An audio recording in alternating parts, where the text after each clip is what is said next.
BBC বাংলার television অনুষ্ঠান BBC প্রবাহে আপনাদের সবাইকে স্বাগত জানাচ্ছি। আমি শারমিন রমা। শুরুতেই দেখে নেব আজ কি থাকছে।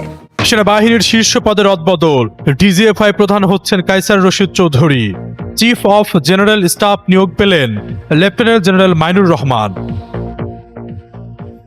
চাঁদা না দেওয়ায় লেগুনা ড্রাইভারকে পিটিয়ে হত্যার অভিযোগ। উত্তেজনার মধ্যে জামায়াত আমিরের আন্দোলনের হুঁশিয়ারি। মাঠ পর্যায়ের কর্মকর্তাদের পুলিশ প্রধানের কড়া নির্দেশনা। বাংলাদেশের সঙ্গে কাজ করতে প্রস্তুত দিল্লি, জানালেন দেশটির হাইকমিশনার প্রণয় ভার্মা। তলানিতে থাকা কূটনৈতিক সম্পর্কে নতুন মোড়। তাসনিম জারা তাজনুভাদের আবারও দলে ফেরাতে চায় এনসিপি। ২৬ ফেব্রুয়ারি দলের শীর্ষ নেতাদের বৈঠক, আসতে পারে চূড়ান্ত সিদ্ধান্ত। ঈদের আগেই শতভাগ উৎসব ভাতা দাবি শিক্ষকদের, গুরুত্ব দিয়ে দেখছেন প্রধানমন্ত্রী, জানালেন শিক্ষামন্ত্রী এহসানুল হক মিলন। সেনাবাহিনীর কয়েকটি গুরুত্বপূর্ণ শীর্ষ পদে রদবদল করা হয়েছে। রোববার বাংলাদেশ সেনাবাহিনীর সদর থেকে এ সংক্রান্ত আদেশ জারি করা হয়। প্রতিরক্ষা মন্ত্রণালয় সূত্রে এই তথ্য নিশ্চিত করা হয়েছে। আদেশ অনুযায়ী সেনাবাহিনীর চিফ অফ জেনারেল স্টাফ হিসেবে নিয়োগ পেয়েছেন লেফটেন্যান্ট জেনারেল মাইনুর রহমান। এর আগে তিনি আর্টিলারি ডক্ট্রিন অ্যান্ড ট্রেনিং সেন্টারের জিওসি হিসেবে দায়িত্ব পালন করছিলেন। এদিকে সশস্ত্র বাহিনী বিভাগের বর্তমান principal staff officer lieutenant general SM. Kamrul হাসানকে রাষ্ট্রপতি হিসেবে পররাষ্ট্র মন্ত্রণালয়ে বদলি করা হয়েছে। তার স্থলে নতুন প্রিন্সিপাল স্টাফ অফিসার হিসেবে নিয়োগ পেয়েছেন মেজর জেনারেল মীর মুশফিকুর রহমান। এর আগে তিনি ২৪ পদাতিক ডিভিশনের জিওসি ছিলেন।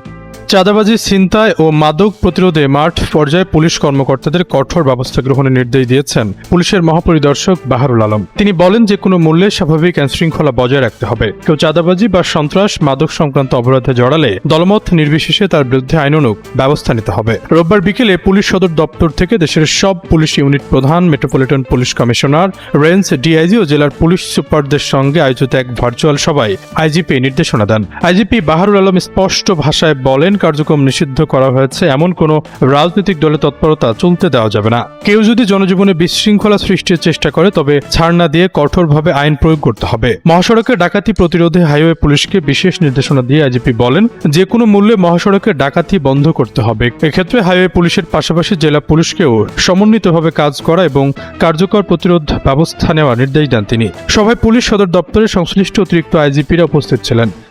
জাতীয় নাগরিক পার্টি আরও শক্তি সঞ্চয় করতে যাচ্ছে। পদত্যাগী নেতাদের ফেরাতে উদ্যোগ নেওয়া হয়েছে সংগঠনটির পক্ষ থেকে। জুলাই গণ অভ্যুত্থানের ভ্যানগার্ড এই সংগঠনটি ঐক্যবদ্ধভাবে দলীয় কার্যক্রম শুরু করতে আগামী ২৬ ফেব্রুয়ারি বিশেষ বৈঠক ডেকেছে। সেখানেই গুরুত্বপূর্ণ সিদ্ধান্ত আসতে পারে। এরই মধ্যে দলটি শীর্ষ নেতা ও ত্রয়োদশ জাতীয় সংসদ নির্বাচনে অংশ নেয়া ৩০ প্রার্থীকে নিয়ে বৈঠক করেছে।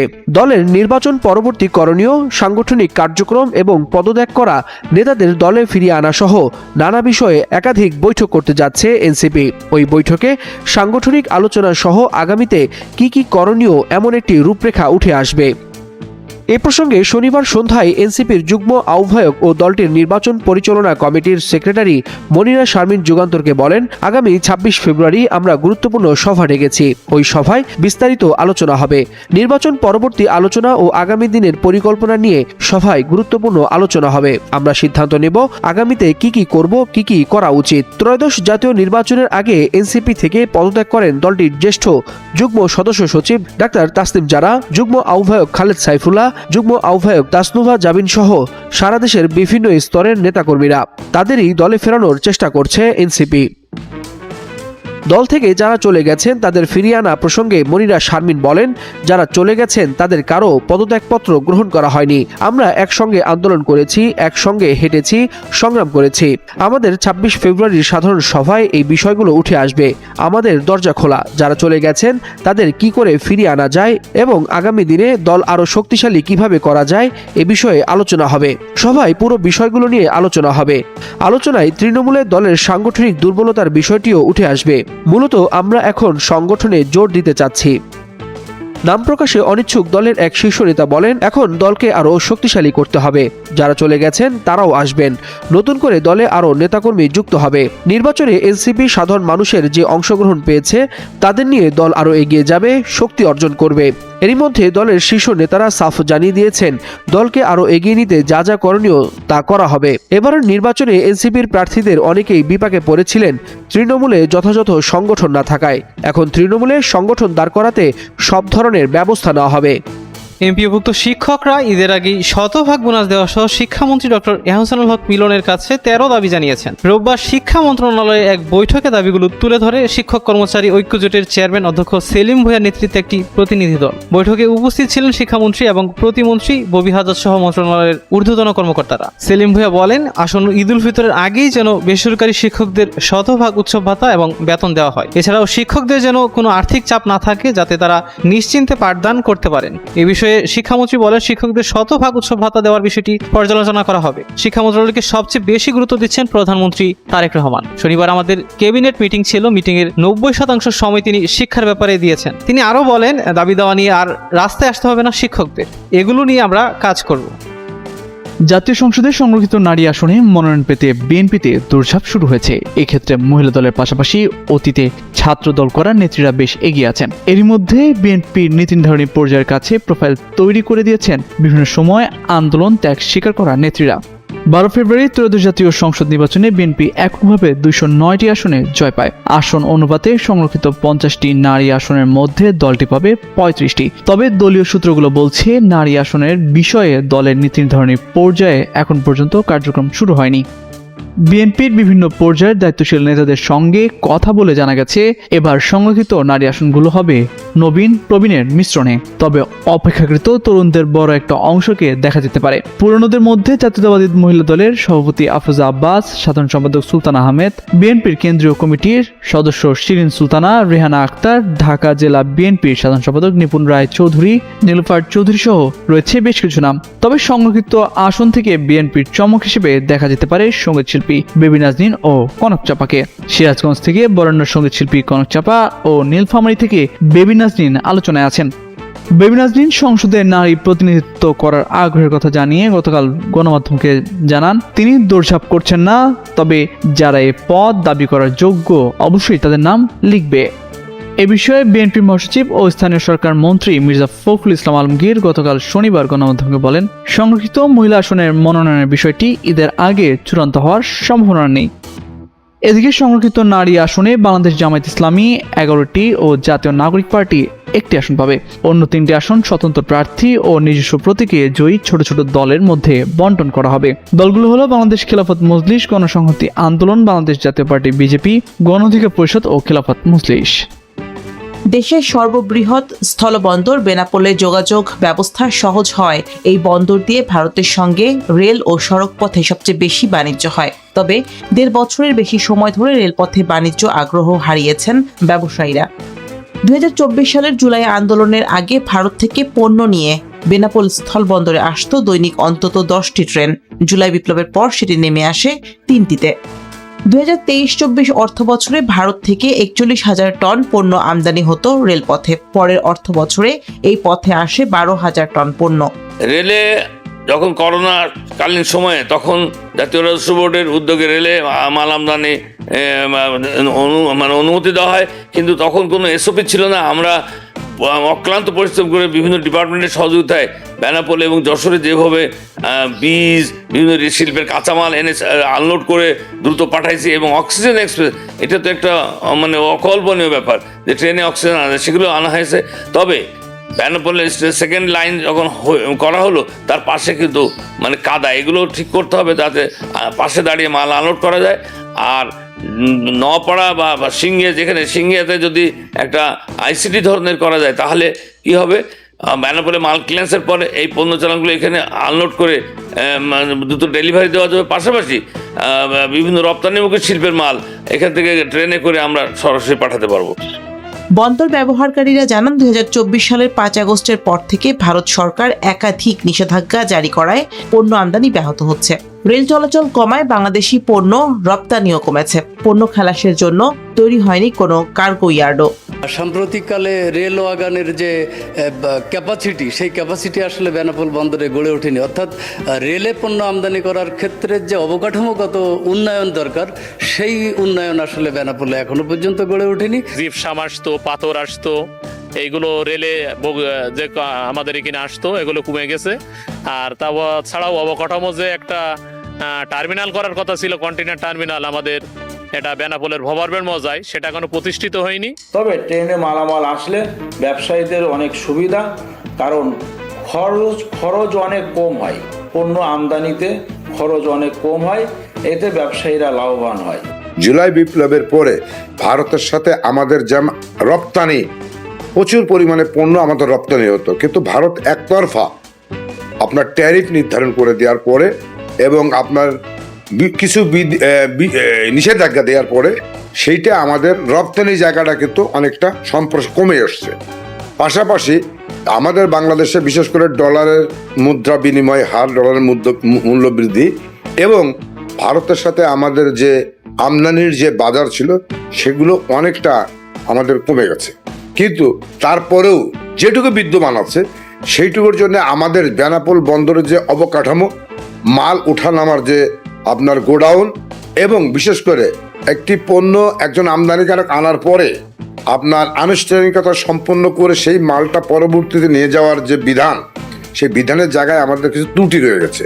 সেই ত্রুটিটা পূরণ করতে গেলে আমরা অনেক দিন আগে বলে এসেছি যে আমাদের একটা পূর্ণাঙ্গ কন্টেইনার টার্মিনাল দিতে হবে।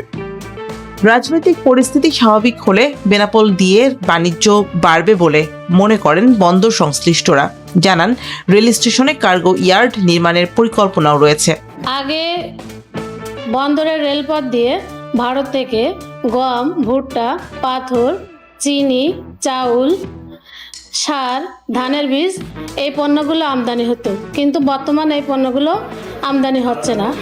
25 সালের জানুয়ারি থেকে 37টি রেখে 3700 NMG মানে মোটর ট্র্যাক্টর আমদানি হয়েছে। এই আমদানিগুলো এখন কম হতে আমাদের রাজস্ব কমে যাচ্ছে। যখন ট্রেনে পণ্য আনতে হয় অনেক ইম্পোর্টার্স মিলে একটা সিন্ডিকেট করে আনতে হয়, সেটা স্বাভাবিকভাবে হয়তো একজন ইম্পোর্টার্স আজকে আনবে, আরেকজন তো ওই সময় নাও আনতে পারে, তাদের মধ্যে হয়তো সেই যে একটা সিন্ডিকেশন সেটা হয়ে ওঠে না, যার কারণে এটা কমে গেছে। আরেকটা বিষয় হচ্ছে যে ট্রেনে আসলে সরাসরি ভারতের যে পেট্রাপোল বন্দর আছে সেখানে কিন্তু ট্রেনটা থামতে পারে না, সরাসরি চলে আসে। পেট্রাপোল বন্দরেরও এখানে কিছু স্বার্থের বিষয় আছে, তারাও হয়তো ওইভাবে উৎসাহিত নাও করতে পারে।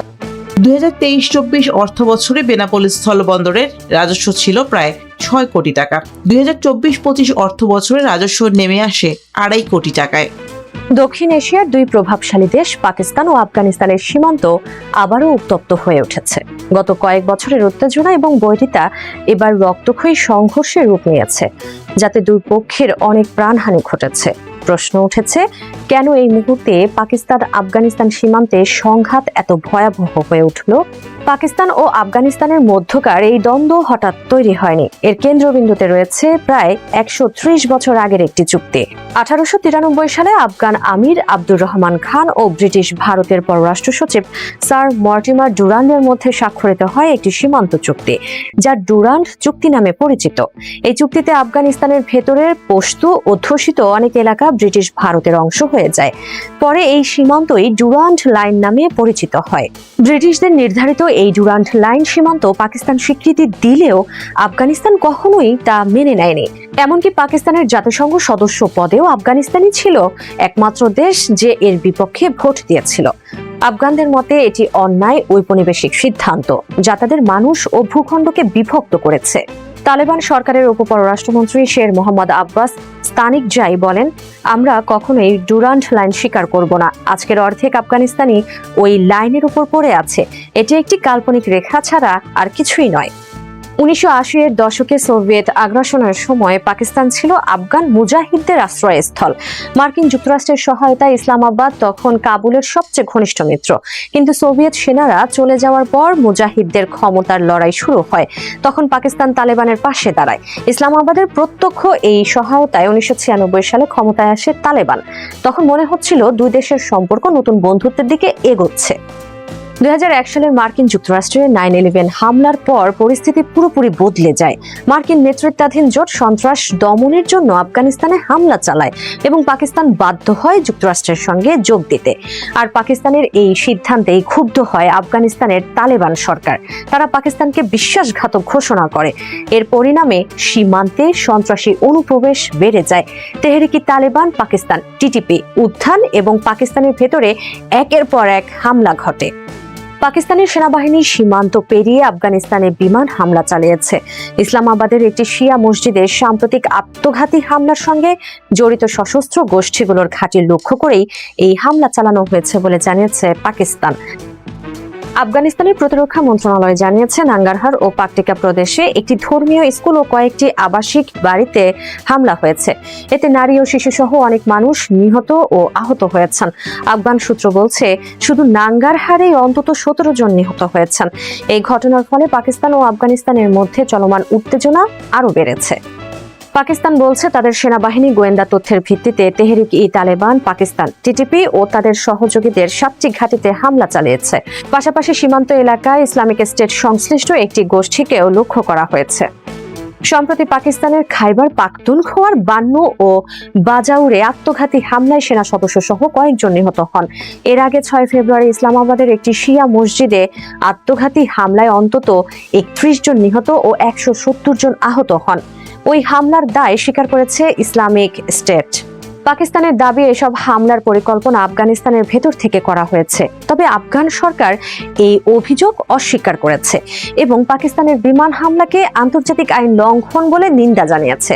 তারা এই ঘটনার জবাব দেওয়ার কথাও বলেছে। 2025 সালের অক্টোবরে সংঘর্ষের পর কাতারের মধ্যস্থতায় দুই দেশের মধ্যে একটি যুদ্ধবিরতি চুক্তি কার্যকর হয়েছিল, যা এখনো পুরোপুরি ভাঙেনি। তবে নতুন করে উত্তেজনা বাড়ায় পরিস্থিতি আরো জটিল হয়ে উঠেছে।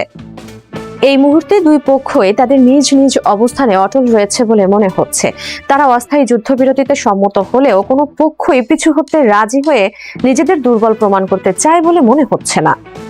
পাকিস্তান এখন তালেবানকে একটি শাসন হিসেবে দেখছে। একসময় কাবুলে তালেবানের ক্ষমতায় প্রত্যাবর্তনকে তারা উদযাপন করেছিল।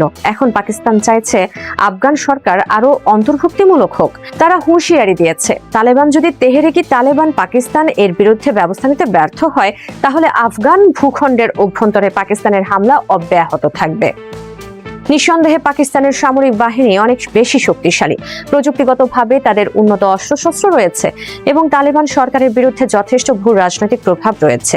1980 এর দশক থেকে তারা লাখ লাখ আফগান শরণার্থীকে আশ্রয় দিয়েছে, যারা পাকিস্তানের শহরে শিক্ষা গ্রহণ, চাকুরি ও ব্যবসা করছে। তাই পাকিস্তানের অনেক নেতা মনে করেন আফগানদের পাকিস্তানের প্রতি সদিচ্ছা থাকা উচিত। অন্যদিকে তালেবান নিজেদের বিজয়ী যোদ্ধা মনে করে। তারা বিশ্ব পরাশক্তির বিদেশি দখলদারত্বের বিরুদ্ধে দীর্ঘ ও সফল যুদ্ধ করেছে। তাই পাকিস্তানের সাথে এই সংঘাত তাদের জন্য কেবল একটি ছোট মিশন ছাড়া আর কিছুই নয়। তবে তালেবানের কাছে আধুনিক বিমান প্রতিরক্ষা, রাডার বা যুদ্ধ বিমানের মতো শক্তিশালী অস্ত্রশস্ত্র নেই। তাই তারা পাকিস্তানের ড্রোন বা বিমান হামলার মোকাবেলা করতে পারবে না। এছাড়া আফগানিস্তান স্থলবিশিষ্ট হওয়ায় পাকিস্তানের মধ্যে দিয়ে যাওয়া বাণিজ্যের ওপর নির্ভরশীল। বাণিজ্য বন্ধ থাকায় দুদেশের ব্যবসায়ীদের ক্ষতি হচ্ছে। উত্তেজনা কমাতে ও রাজনৈতিক সংলাপ শুরু করতে এখন দরকার এমন বিশ্বস্ত মধ্যস্থতাকারীর যার ওপর দুই পক্ষেরই আস্থা রয়েছে। আর এই ভূমিকা নিতে পারে মধ্যপ্রাচ্যের মুসলিম দেশগুলো, বিশেষ করে কাতার ও সৌদি আরব। তবে শান্তি স্থাপনের জন্য দুই দেশের নেতাদের সত্যিকারের ইচ্ছা প্রয়োজন। সীমান্তে গোলাগুলি ও হুমকির মধ্যে দুই পক্ষই জানে যুদ্ধের মূল্য খুব বেশি। এর মানে এই নয় যে সম্পর্ক দ্রুত আগের মতো উষ্ণ হবে বা ভুল বোঝাবুঝি থাকবে না। ইতিহাস ও ভূগোল আফগান ও পাকিস্তানকে একে অপরের সঙ্গে যুক্ত করেছে। তাই পারস্পরিক নির্ভরশীলতাকে কাজে লাগানো এখন সবচেয়ে জরুরি। দশকের পর দশক ধরে ব্যর্থ নীতি আর পুনরাবৃত্তি করা যাবে না। আফগান নেতাদের উচিত পাকিস্তানের সঙ্গে বন্ধুত্বপূর্ণ সম্পর্ক গড়ে তোলা, আর পাকিস্তানের উচিত আফগান নীতি থেকে ভারত বিরোধী মনোভাব সরিয়ে নেওয়া। আফগানিস্তান পাকিস্তান অঞ্চলে আরেকটি যুদ্ধ কেউ সহ্য করতে পারবে না। বছর জুড়েই দক্ষিণ এশিয়ার মুদ্রাবাজার ছিল অস্থিতিশীল। ইরানের আঞ্চলিক মুদ্রার টোমান ধসে পড়েছে, দুর্বল হয়েছে ভারতীয় রুপি, চাপে রয়েছে বাংলাদেশের টাকা, পাকিস্তান, শ্রীলঙ্কান আর নেপালি রুপির সবগুলোই। কিন্তু এর মধ্যে এক বিস্ময়কর ব্যতিক্রম আফগানিস্তান। তালেবান ক্ষমতা দখলের পর যে আফগানি মুদ্রা ধসে পড়বে বলে অনেকের ধারণা ছিল, সেটি বরং শক্তিশালী হয়েছে। 2025 সালের জানুয়ারিতে 1 মার্কিন ডলার কিনতে যেখানে লাগতো 70 আফগানি মুদ্রা, ডিসেম্বরে তা নেমে আসে 66-তে, অর্থাৎ 1 বছরে 6% বেশি মূল্য বৃদ্ধি। তো বিশ্বের অন্যতম ভঙ্গুর ও বিচ্ছিন্ন অর্থনীতির দেশটি কিভাবে অঞ্চলের মুদ্রা বাজারের সেরা পারফর্মার হয়ে উঠল? অর্থনীতিবিদ মুজাম্মেল শিনওয়ারি বলছেন, আফগানের স্থিতিশীলতা অর্থনীতির উপর আস্থার কারণে নয়, বরং কঠোর রাষ্ট্রীয় নিয়ন্ত্রণের ফল। ডলারের চাহিদা দমন করা হয়েছে বলেই বিনিময় হার স্থিতিশীল রয়েছে, অর্থনীতির ওপর আস্থার কারণে নয়। আমদানি কম, বড় ধরনের রাজস্ব ঘাটতি নেই, এসব কারণও ভূমিকা রেখেছে। অন্যভাবে বললে আফগানের স্থিতিশীলতা শক্তিশালী অর্থনীতির প্রতিফলন নয়, এটি পরিকল্পিত মুদ্রা ব্যবস্থাপনার ফল। ক্ষমতায় ফেরার পরপরই দৈনন্দিন লেনদেনে বিদেশি মুদ্রার ব্যবহার নিষিদ্ধ করে তালেবান। ডলার, পাকিস্তানি রুপি এবং ইরানি টোমানের মতো আগে ব্যাপকভাবে ব্যবহৃত মুদ্রা কোনো কার্যকর বিকল্প ছাড়াই বাজার থেকে সরিয়ে দেওয়া হয়, ফলে স্থানীয় মুদ্রার চাহিদা বেড়ে যায়। কিন্তু স্থানীয় মুদ্রার বাড়তি চাহিদাই পুরো গল্প নয়। আফগানিস্তান নিজে মুদ্রা ছাপায় না, এজন্য নির্ভর করে ইউরোপীয় কোম্পানির ওপর। তালেবান সরকার আন্তর্জাতিকভাবে স্বীকৃত নয়, তাদের অনেক নেতাও নিষেধাজ্ঞার আওতায় থাকায় অধিকাংশ বিদেশি মুদ্রণ সংস্থা তাদের সঙ্গে কাজ করতে চায়নি। ফলে গত 4 বছরে খুব সীমিত পরিমাণে নতুন নোট ছাপানো হয়েছে। এর ফলে বাজারে নগদ অর্থপ্রবাহ কমেছে, চাহিদা বেড়েছে আর সরবরাহ সীমিত হয়েছে। তালেবান সরকারের পরিকল্পিত কৌশলের ফলেই দেশটির মুদ্রা আফগানের মূল্য বেড়েছে। আফগানিস্তান ব্যাংকের কর্মকর্তাদের ভাষ্যে এটি ব্যাংকের কৌশলগত আর্থিক ব্যবস্থাপনার অংশ, আর এই নীতি সচেতনভাবেই নেওয়া হয়েছে। আফগানের মূল্য সংরক্ষণ ও স্থিতিশীল করার ক্ষেত্রে দ্য আফগানিস্তান ব্যাংক কর্তৃক বাস্তবায়িত সুনির্দিষ্ট, যুক্তিসঙ্গত এবং বাজার ভিত্তিক মুদ্রানীতি অবদান রেখেছে। রপ্তানি বৃদ্ধি, স্বচ্ছতা প্রতিষ্ঠা, মুদ্রা পাচার রোধ এবং দেশে জাতীয় মুদ্রা হিসেবে আফগানির ব্যবহার উৎসাহিত করা, এসব পদক্ষেপ আফগানের মান ধরে রাখতে এবং শক্তিশালী করতে সহায়তা করেছে। সম্মিলিতভাবে এই কারণগুলো আফগানিস্তানের স্থিতিশীলতাকে বজায় রেখে এর মূল্যকে শক্তিশালী করতে সহায়তা করেছে। বিপুল আন্তর্জাতিক সহায়তা ও প্রবাসী আয়ও ডলারের বিপরীতে আফগানিকে শক্তিশালী করেছে, কিন্তু শক্তিশালী মুদ্রা সাধারণ আফগানদের জীবনে উন্নতি আনতে পারেনি। বিশ্বব্যাংকের এক প্রতিবেদনে বলা হয়েছে, দ্রুত জনসংখ্যা বৃদ্ধি, ক্রমবর্ধমান বাণিজ্য ঘাটতি আর স্থায়ী দারিদ্র্য দেশটির উপর চাপ সৃষ্টি করছে। নগদ অর্থের সংকট বাণিজ্য, মজুরি ও জীবিকাকে ক্ষতিগ্রস্ত করেছে। অর্থনীতি রয়ে গেছে সংকুচিত ও অনানুষ্ঠানিক। আফগানি শক্তিশালী দেখালেও দারিদ্র্য বেড়েছে। তবে আফগানিস্তান ব্যাংক দাবি করছে প্রয়োজনে তারা তারল্য সংকটে সাড়া দিতে এবং ব্যবস্থা স্থিতিশীল রাখতে সক্ষম। যুক্তিসঙ্গত, ভারসাম্যপূর্ণ এবং বাজারসম্মত মুদ্রানীতি বাস্তবায়নের মাধ্যমে আমরা আফগানির মান কার্যকরভাবে ধরে রাখতে পেরেছি এবং অভ্যন্তরীণ মূল্য স্থিতিশীলতাই আমাদের প্রধান লক্ষ্য। আফগানিস্তান এই নিয়ন্ত্রণগুলো কার্যকর করতে পারে কারণ তার অর্থনীতি ছোট, অনানুষ্ঠানিক এবং প্রধানত নগদ অর্থনির্ভর। ব্যাংক ঋণ, বিদেশি বিনিয়োগ বা জটিল আর্থিক ব্যবস্থার উপস্থিতি খুবই সীমিত, ফলে বড় ধরনের ব্যাঘাতের ঝুঁকিও কম। মানুষের সামনে বাস্তবে তেমন বিকল্পও নেই। ভারত, পাকিস্তান বা শ্রীলঙ্কার মতো বৃহত্তর ও বৈশ্বিকভাবে সংযুক্ত অর্থনীতিতে এ ধরনের নিয়ন্ত্রণ আরোপ অসম্ভব না হলেও অনেক বেশি কঠিন।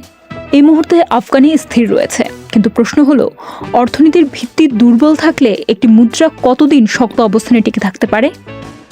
গত বছর বিশ্ব বাণিজ্যে একরকম সুনামি বইয়ে দিয়েছিলেন মার্কিন প্রেসিডেন্ট ডোনাল্ড ট্রাম্প।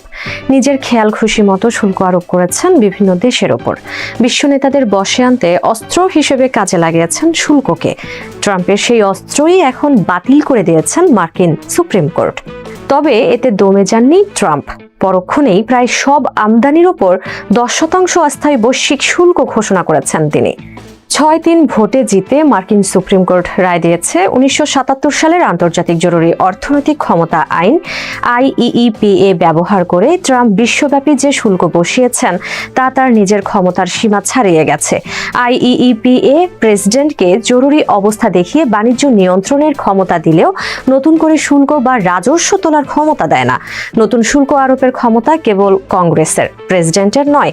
অর্থাৎ এই আইন ব্যবহার করে 2025 সালের ফেব্রুয়ারিতে ট্রাম্প চীন, মেক্সিকো ও কানাডা থেকে আসা পণ্যে যে শুল্ক আরোপ করেছিলেন তা বাতিল হয়ে গেছে। এছাড়াও লিবারেশন ডে ঘোষণার সময় প্রায় সব দেশের ওপর 10 থেকে 50% পর্যন্ত যে শুল্ক আরোপের সিদ্ধান্ত নিয়েছিলেন বাতিল হয়ে গেছে সেটিও। উত্তর হলো না, এক্ষেত্রে সুপ্রিম কোর্ট কেবল IEEPA দিয়ে আরোপিত শুল্কগুলোকেই বাতিল করেছে। তবে অন্য আরোপিত শুল্কগুলো এখনো বহাল, যার মধ্যে রয়েছে 1962 সালের বাণিজ্য সম্প্রসারণ আইনের সেকশন 232, যেটি ব্যবহার করে ইস্পাত, অ্যালুমিনিয়াম, কাঠ ও গাড়ি খাতে শুল্ক আরোপ করা হয়। এছাড়াও 1974 সালের বাণিজ্য অ্যাক্টের সেকশন 222 ব্যবহার করে প্রায় সব আমদানি পণ্যের উপর 10% অস্থায়ী বৈশ্বিক শুল্ক আরোপের ঘোষণা দিয়েছেন ট্রাম্প, যা আগামীতে 15%-এও উন্নীত হতে পারে। কেননা প্রেসিডেন্ট এই আইন ব্যবহার করে 150 দিনের জন্য সর্বোচ্চ 15% শুল্ক আরোপ করতে পারেন। পরবর্তীতে যা চালু রাখতে হলে কংগ্রেসের অনুমোদন প্রয়োজন। এর বাইরে সেকশন 301 এর অধীনেও অন্যায্য বাণিজ্য চর্চার বিরুদ্ধে তদন্ত করে শুল্ক আরোপ করা যায়, যার সবকটি ব্যবহারের আভাস দিয়েছেন মার্কিন অর্থমন্ত্রী স্কট বেসান্ট। তার মতে সেকশন 122, 232 ও 301 মিলিয়ে 2026 সালে শুল্ক রাজস্ব প্রায় আগের মতোই থাকবে। IEEPA ব্যবহার করে ট্রাম্পের শুল্ক আরোপের সিদ্ধান্ত বাতিল হওয়ায় প্রশ্ন উঠেছে, এই আইন ব্যবহার করে এতদিন যে শুল্ক আদায় করেছে যুক্তরাষ্ট্র, সেগুলো কি ফেরত দেয়া হবে? এ ব্যাপারে অবশ্য এখনো ধোঁয়াশা রয়ে গেছে, কেননা সুপ্রিম কোর্ট অর্থ ফেরত দেওয়ার বিষয়ে কিছু বলেনি। এদিকে জানা গেছে IEEPA ব্যবহার করে যুক্তরাষ্ট্র প্রায় $130 বিলিয়ন শুল্ক আদায় করেছে, যা ফেরত না দেওয়ার ব্যাপারে প্রয়োজনে মামলায় লড়তেও প্রস্তুত ট্রাম্প প্রশাসন। কাজেই অর্থ ফেরত পেতে চাইলে আন্তর্জাতিক বাণিজ্য আদালতের দ্বারস্থ হলেও বেশ দীর্ঘ আইনি প্রক্রিয়ার মধ্য দিয়ে যেতে হবে, যদিও ইতোমধ্যেই 1000-এরও বেশি ব্যবসা প্রতিষ্ঠান রিফান্ড চেয়েছেন। ট্রাম্পের ঘোষণা অনুযায়ী নতুন বৈশ্বিক শুল্ক আগামী 24 ফেব্রুয়ারি রাত 12টার পর থেকে কার্যকর হবে। তবে যেসব দেশ এরই মধ্যে যুক্তরাষ্ট্রের সঙ্গে বাণিজ্য চুক্তি করেছে, যেমন যুক্তরাজ্য, ভারত ও ইউরোপীয় ইউনিয়ন সহ বাকিরা সেকশন 122 এর বৈশ্বিক শুল্কের আওতায় পড়বে, অর্থাৎ 10% হারে অস্থায়ী শুল্ক দেবে। তবে এক্ষেত্রে তাদের চুক্তির ছাড়গুলো বহাল থাকবে বলে আশা করা হচ্ছে। এর মধ্যে যেসব পণ্য মার্কিন অর্থনীতির জন্য প্রয়োজন, যেমন গুরুত্বপূর্ণ খনিজ ও ধাতু, জ্বালানি ও প্রাকৃতিক সম্পদ, খাদ্যশস্য, ওষুধ, ইলেকট্রনিক পণ্য, গাড়ি ও ট্রাক, মহাকাশ খাতের পণ্য, বই সহ তথ্যবহুল সামগ্রী, অনুদান ও ব্যক্তিগত লাগেজ শুল্কমুক্ত সুবিধা পাবে। এছাড়াও যুক্তরাষ্ট্র, মেক্সিকো, কানাডা বাণিজ্য চুক্তির আওতাভুক্ত পণ্য শুল্কমুক্ত থাকবে। শুল্কমুক্ত সুবিধা পাবে Costa Rica, Dominican Republic, El Salvador, Guatemala, Honduras ও নিকারাগুয়ার টেক্সটাইল ও পোশাক। ইরান ও যুক্তরাষ্ট্রের মধ্যে উত্তেজনা এখন চরমে। মার্কিন প্রেসিডেন্ট ডোনাল্ড ট্রাম্পের নির্দেশে মধ্যপ্রাচ্যে মোতায়েন করা হয়েছে বিশাল সমরাস্ত্রের বহর। একে দেখা হচ্ছে 2003 সালে ইরাক আক্রমণের পর সবচেয়ে বড় সামরিক প্রস্তুতি হিসেবে। হোয়াইট হাউস বারবার জানাচ্ছে, ট্রাম্পের একটি ইশারার উপরই নির্ভর করছে ইরানের সম্ভাব্য হামলার ভবিষ্যৎ। বর্তমানে এই অঞ্চলে প্রায় 40,000 মার্কিন সৈন্য মোতায়েন রয়েছে। প্রশ্ন উঠেছে, দীর্ঘমেয়াদী যুদ্ধের জন্য মধ্যপ্রাচ্যের 19টি ঘাঁটিতে ছড়িয়ে থাকা এই বিশাল সৈন্যবাহিনী কি সত্যিই নিরাপদ, নাকি তারা ইরানের অত্যাধুনিক ক্ষেপণাস্ত্রের সহজ লক্ষ্যবস্তুতে পরিণত হতে যাচ্ছে? ইরান দাবি করে আসছে, যুক্তরাষ্ট্র আগ্রাসন চালালে মধ্যপ্রাচ্যের কোনো মার্কিন ঘাঁটি অক্ষত থাকবে না। তেহরানের এই হুমকির পেছনে রয়েছে তাদের ক্রমবর্ধমান ক্ষেপণাস্ত্র শক্তি। ইরান সম্প্রতি কাশেম বাছির নামের একটি ব্যালিস্টিক ক্ষেপণাস্ত্র সামনে এনেছে, যার পাল্লা 1500 কিলোমিটার। জর্ডানে অবস্থিত গুরুত্বপূর্ণ মার্কিন ঘাঁটিটি ইরান থেকে সবচেয়ে দূরে হলেও এই ক্ষেপণাস্ত্রের আওতার মধ্যেই পড়ে। এছাড়া খোর রামসার 4 ক্ষেপণাস্ত্র পাল্লাও প্রায় একই। এমনকি ইরানের কাছে 10,000 কিলোমিটার পাল্লার ক্ষেপণাস্ত্র থাকার যে দাবি উঠেছে, তা পুরোপুরি সত্য না হলেও বর্তমান দূরপাল্লার সক্ষমতা নিয়ে জর্ডান বা ইসরায়েলের যে কোনো লক্ষ্যে আঘাত হানা তেহরানের জন্য এখন সময়ের ব্যাপার মাত্র। বর্তমানে মধ্যপ্রাচ্যের বিভিন্ন দেশে মার্কিন সেনাদের শক্ত অবস্থান রয়েছে। কাতারের আল উদেদ বিমান ঘাঁটি হলো এই অঞ্চলের বৃহত্তম ঘাঁটি, যেখানে প্রায় 10,000 সৈন্য এবং সেন্ট কমের কৌশলগত সদর দপ্তর অবস্থিত। কুয়েতের ক্যাম্প আরেফজান ও আলী আল সালেম সহ বিভিন্ন ঘাঁটিতে আছে প্রায় 14,000 মার্কিন সেনা। বাহরাইনের মার্কিন নৌবাহিনীর 5ম নৌবহরের সদর দপ্তরে নিয়োজিত আছেন 9,000 সৈন্য। এছাড়া সংযুক্ত আরব আমিরাতে 3,500, জর্ডানে 3,800, ইরাকে 2,500 এবং সিরিয়ায় প্রায় 2,000 মার্কিন সেনা অবস্থান করছে। সৌদি আরবের প্রিন্স সুলতান বিমান ঘাঁটিতে 2,700 সৈন্যের পাশাপাশি প্যাট্রিয়ট ক্ষেপণাস্ত্র ব্যাটারি দিয়ে আকাশপথের সুরক্ষা নিশ্চিত করা হচ্ছে। সর্বশেষ রণপ্রস্তুতির অংশ হিসেবে মধ্যপ্রাচ্যে পুনরায় নৌশক্তি বৃদ্ধি করছে ওয়াশিংটন। পারমাণবিক শক্তিচালিত বিমানবাহী রণতরী ইউএসএস আব্রাহাম লিঙ্কন বর্তমানে আরব সাগরে অবস্থান করছে। এই রণতরীর স্ট্রাইক গ্রুপে থাকা টমাহক ক্রুজ ক্ষেপণাস্ত্র ইরানের ভেতরে গভীরে আঘাত হানতে সক্ষম। এর পাশাপাশি বিশ্বের বৃহত্তম যুদ্ধজাহাজ ইউএসএস জেরাল্ড আর ফোর্ড ভূমধ্য সাগরের দিকে অগ্রসর হচ্ছে। আকাশপথে আধিপত্য বজায় রাখতে জর্ডান ও কাতারের ঘাঁটিতে F-15, F-35 এবং F-22 ফাইটার জেটের স্কোয়াড্রন জমা করা হয়েছে। সেই সঙ্গে যুদ্ধের জন্য বিশেষায়িত বিমান এবং থার্ড ক্ষেপণাস্ত্র প্রতিরক্ষা ব্যাটারি মোতায়েনের মাধ্যমে ইরানকে চারপাশ থেকে ঘিরে ফেলার চূড়ান্ত প্রস্তুতি নিচ্ছে যুক্তরাষ্ট্র। সবাইকে শুভকামনা জানিয়ে আমি শারমিন রমাজ এখানে বিদায় নিচ্ছি। ভালো থাকবেন।